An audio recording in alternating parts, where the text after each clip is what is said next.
Bentar saya sambil chat-chat saja ini. Baik, kita mulai ya Pak. Oke. Mungkin untuk pertama-tama boleh dijelaskan dulu dari background Bapaknya mungkin. Oh, pendidikannya ya? Iya, Ya, boleh. seperti yang beda grup ya. Okay, I was graduated from English Education Department as well, S1 dan S2-nya. Gitu. Oke. Mungkin pertanyaan yang pertama di sini untuk terkait materi dan juga media ya Pak. Bagaimana Bapak menentukan materi, media dan juga sumber belajar bahasa Inggris agar sesuai dengan kebutuhan mahasiswa di pendidikan? Fisika ya? Fisika. Okay, see. First of all, of course, I do things based on lesson plan yang sudah dibuat RPS-nya kan. Seperti yang sudah saya bilang ke grup sebelumnya juga, because I'm a junior lecturer, jadi RPS-nya itu saya mengikuti sesuai arahan Bu Dini. My partner is Miss Dini. Beliau yang mendesain RPS-nya, saya cuma memberikan masukan saja. And then based on that RPS, of course, I adjusted some materials, terutama yang relevan dengan pendidikan fisika, gitu. Oke, kalau Bapak mengajarnya di prodi apa aja Pak? Sebetulnya itu mengajarnya di bahasa Inggris, baru semester ini di prodi fisika, fisika. gitu. However, if talking about teaching experience, tahun lalu tuh juga saya sudah ngajar sebetulnya. Jurusannya itu jurusan rekam medis. D3. D3. Gitu. Justru malah saya awalnya bukan ngajar bahasa Inggris, gitu. Oh, berarti awalnya Ya, mengajarnya ya mengajar bahasa Inggris cuma di jurusan rekam medis. Oh. MKU juga. Oke, terus selanjutnya mungkin untuk metode atau strateginya pembelajaran apa yang biasanya digunakan untuk meningkatkan partisipasi mahasiswa dan dalam menggunakan bahasa Inggris? Kayak tadi mungkin ya Pak, ada group discussion. Ya, kalau ngomongin sepanjang semester ya, of course there are a lot of methods, there are a lot of strategies. Cooperative learning beberapa kali, kemudian ya yang kalian pernah temui lah, kayak gallery walk pernah, kemudian think pair share, kemudian round robin juga pernah, kemudian kalau kita simpulkan sih mostly ya doing cooperative things, do things in groups, because in my opinion it helps the more rather than doing the assignment by his or her own, gitu.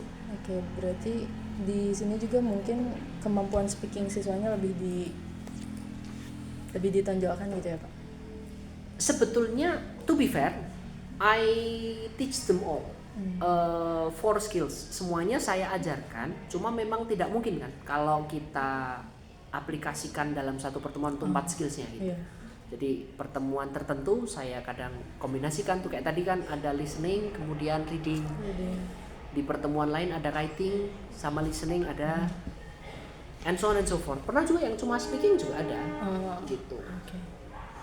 Oke, selanjutnya tentang kendala ya Pak. Apa saja kendala yang sering Bapak hadapi dalam proses pembelajaran bahasa Inggris bagi mahasiswa pendidikan fisika? Especially students beyond English department students yang di luar pendidikan bahasa Inggris, jelas ya levelnya itu kan berbeda dengan level mahasiswa bahasa Inggris gitu. Jadi sejak awal pun memang tidak bisa disamakan. Jadi for example, I have to adjust the materials. Misalnya kalau untuk anak bahasa Inggris kan mulai dari B1, B2 levelnya tuh bisa ditingkatkan sampai C sekian lah gitu. Sedangkan untuk fisika ini, to be fair ya paling tinggi itu sekitar B1, B2, B3 bisa lah gitu. Going down, jadi ya A5, A6 itu masih bisa. Untuk beginner paling Pak? Iya, bisa dibilang begitu. Dan bagaimana cara Bapak mengatasinya gitu dari kendala tersebut? Ya tadi seperti yang saya bilang, first of all I adjust the material. Kemudian juga karena kan mereka mungkin bukan favoritnya di bahasa Inggris ya. Jadi memang saya harus mencari materi that is relatable to them. Jadi misalnya kemarin itu saya sedikit membahas tentang gaya apa gitu, saya lupa, tentang survei gitu. Nah, mereka mensurvei misalnya hasil lab yang mereka lakukan selama berapa periode, seperti apa hasilnya gitu. Jadi saya sesuaikan sih paling materialnya itu. Agar harapan saya sih they can enjoy learning English more gitu. Oke. Next, berdasarkan hasil pembelajaran yang telah berlangsung, bagaimana Bapak menilai dampak pembelajaran bahasa Inggris ini terhadap kemampuan akademik dari mahasiswanya? Sebentar ya, soalnya kalau fisika, again, this is my first time teaching in this prodi, so I cannot say for sure yet, karena kan satu belum akhir semester ya. Cuma kalau saya bandingkan from the beginning of the semester, to this point of time, I think they have experienced certain improvement. Misalnya, they can speak more confidently in English. Kemudian ya walaupun masih beberapa salah ya, kayak tadi mispronounce things, banyak kata yang masih belum oke, tapi udah mulai kalau gini ternyata gini, so they find patterns to read certain words gitu. Ada improvement lah yang saya lihat itu. Semoga. Oke, mungkin pertanyaan tambahan dari mid test atau final testnya itu biasanya kayak gimana? Nah, again, ini my first time teaching here, so and the mid test is being handled by Miss Dini. Jadi tugas beliau, saya sebatas memberikan masukan saja gitu. Untuk besok final testnya, however, I give them options. Jadi mau tes tertulis atau spoken oral. Nah ternyata mereka milih tes spoken gitu. Jadi lebih kayak saya mau ngetes confidence-nya mereka juga gitu. Whether they can write well or speak well.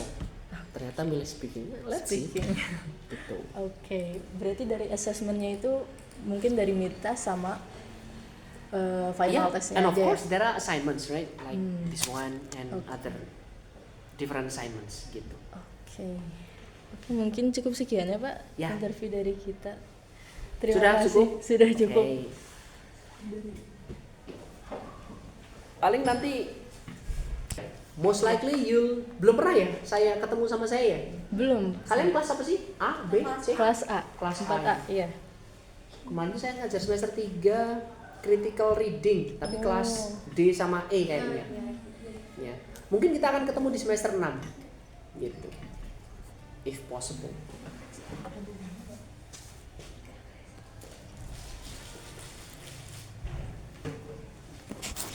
Okay, good luck.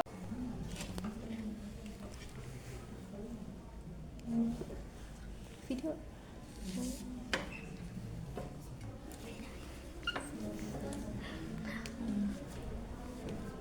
Kejauhan nggak?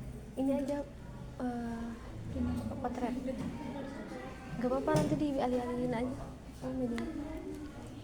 Siap. Oke, halo, perkenalkan nama aku Sabina Asfatiyah dari program studi pendidikan bahasa Inggris. Hari ini aku akan mewawancarai siapa? Teh Alia sama Teh Aina. Sama Teh Aina dari program studi pendidikan bahasa Inggris terkait pembelajaran bahasa Inggris di program studi pendidikan fisika. Oke, kita mulai dari pertanyaan pertama untuk Teh Alia ya. Oke, pertanyaan pertama, apakah materi pendidikan bahasa Inggris yang dipelajari sesuai dengan kebutuhan Teh di jurusan pendidikan fisika?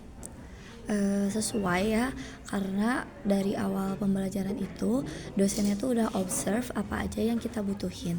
Jadi pas pembelajaran itu diterapkan gitu apa yang kita butuhinnya. Oke, salah satu contohnya itu kayak gimana Teh? Ya kayak misalkan kalau di fisika itu kan banyak ya baca buat grafik, baca data. Nah sama dosennya itu diajarin cara baca grafik yang benar dan cara menganalisis grafik yang benar. Oke, jadi emang udah sesuai ya. Oke, selanjutnya untuk Teh Aina, materi bahasa Inggris apa yang paling membantu dalam pembelajaran fisika? Menurut aku ya grafik, karena emang banyak muncul gitu ya dalam praktikum juga. Sama waktu itu tuh tentang jurnal dari bahasa Inggris, nah kita tuh disuruh baca itu juga, terus paling membantu.